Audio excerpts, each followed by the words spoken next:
میری آپ لوگوں سے گزارش ہے کہ میرے چینل کو سبسکرائب کر دیں، لائک کر دیں اور شیئر کر دیں اور میری ویڈیو کو آخر تک ضرور دیکھیں۔ آخرکار حضرت علی نے حضرت فاطمہ سے دوسری شادی کیوں کی؟ حزام بن خالد اپنے خاندان کے کچھ لوگوں کے ساتھ سفر پر جا رہے تھے کہ ایک رات خواب میں دیکھا کہ ایک نہایت خوبصورت سبزی والے موتیوں سے بنے ہوئے تخت پر بیٹھے ہیں۔ وہ بیٹھا ہے، اس کے ہاتھ میں ایک انوکھا موتی ہے جسے وہ دیکھ رہا ہے۔ اتنے میں ایک آدمی گھوڑے پر سوار ہوا، اس کے پاس آیا اور پوچھا، اے حزام بن خالد، کیا تم یہ موتی مجھے بیچ دو گے؟ حزام بن خالد کہتے ہیں کہ میں اس موتی کی قیمت نہیں جانتا، بتاؤ تم یہ موتی کتنے میں خریدو گے؟ گھوڑ سوار کہتا ہے کہ میں بھی تمہاری طرح اس کی قدر نہیں جانتا اور یہ موتی تو مجھے نیا لگتا ہے، اس لیے اگر تم مجھے یہ موتی دو گے تو بدلے میں تمہیں الف دوں گا۔ میں لازوال قیادت کا ضامن، منزل فضل کی نعمت دیتا ہوں۔ حزام بن خالد کہتے ہیں کہ میں نے خواب میں وہ موتی اس گھوڑ سوار کے حوالے کیا اور سرداری شریف اور مقام منزلت قبول کی۔ تھوڑی دیر کے بعد میری آنکھ کھل گئی۔ جب حزام بن خالد نے یہ خواب اپنے قبیلے کے خاص لوگوں کو سنایا تو انہوں نے اس سے کہا کہ بہت جلد تمہاری بیٹی، جو ہمارے قبیلے کی منفرد موتی ہے اور اس کا ایک عظیم سے بہت خوشگوار رشتہ ہوگا، شخصیت آئے گی جس کے ساتھ عزت ہوگی اور جس سے آپ کو عزت اور لازوال قیادت نصیب ہوگی۔ جب حزام بن خالد سفر سے واپس آئے تو اگلے ہی دن حضرت عقیل بن ابی طالب مہمان بن کر بنو کلاب میں تشریف لائے۔ ناظرین، عرب میں یہ روایت تھی کہ جب بھی کسی قبیلے میں کوئی مہمان آتا تو وہ 2 دن اس کی میزبانی کرتے، اس کی خدمت کرتے، پھر تیسرے دن اس کی آمد کی وجہ پوچھتے۔ حضرت عقیل بن ابو طالب تھے، وہ 2 دن تک ان کی میزبانی کا شرف حاصل ہوا۔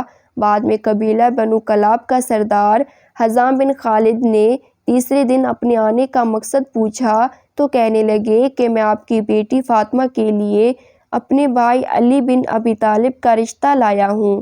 حزام بن خالد کہنے لگے، امیر المومنین کے لیے صحری نشین عورت کوئی خاتون نہیں، جو صحرا نشینوں کی ابتدا ہے۔ جو لوگ مہذب معاشرے میں پرورش پاتے ہیں وہ کسی اعلیٰ مرتبے کی عورت سے شادی کریں، اور ان دونوں میں فرق ہے۔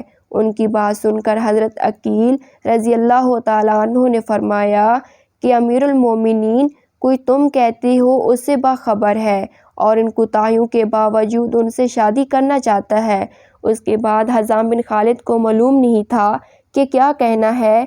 حضرت عقیل بن ابی طالب سے مہلت طلب کی تاکہ بیٹی کی والدہ ثمامہ بنت سہیل اور بیٹی خود پوچھ سکتی تھی۔ جناب حضرت عقیل بن ابی طالب اس کی طرف متوجہ ہوئے اور کہا کہ میں اس بارے میں اپنی بیوی اور بیٹی سے مشورہ کروں گا۔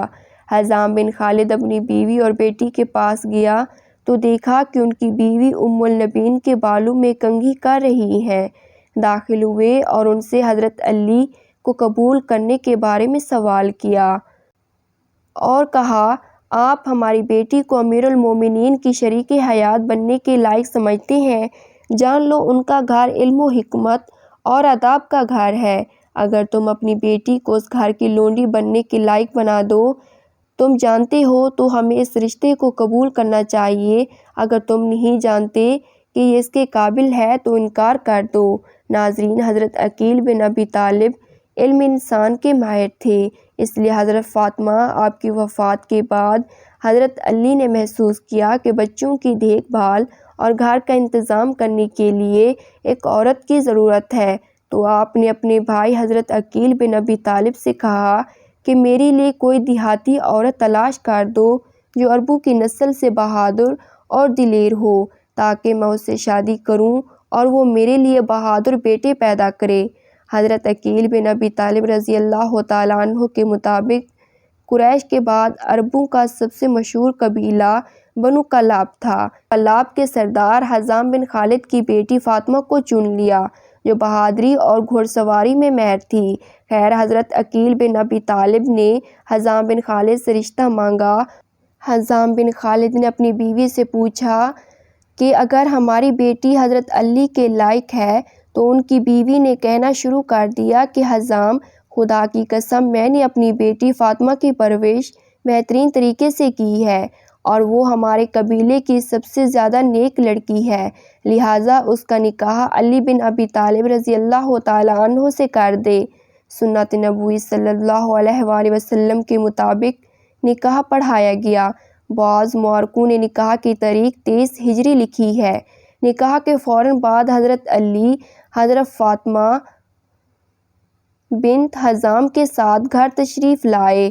وہ شرافت کی پیکر تھی اور کہتی تھی کہ جب تک حضرت فاطمہ رضی اللہ تعالیٰ عنہا کی بڑی صاحبزادی زینب مجھے اجازت نہ دیں میں اندر نہیں جاؤں گی۔ حسین اپنی والدہ کو یاد کرنے لگے اور جب فاطمہ بنت حزام گھر آئی تو ان کی آنکھیں آنسوں سے بھر گئی۔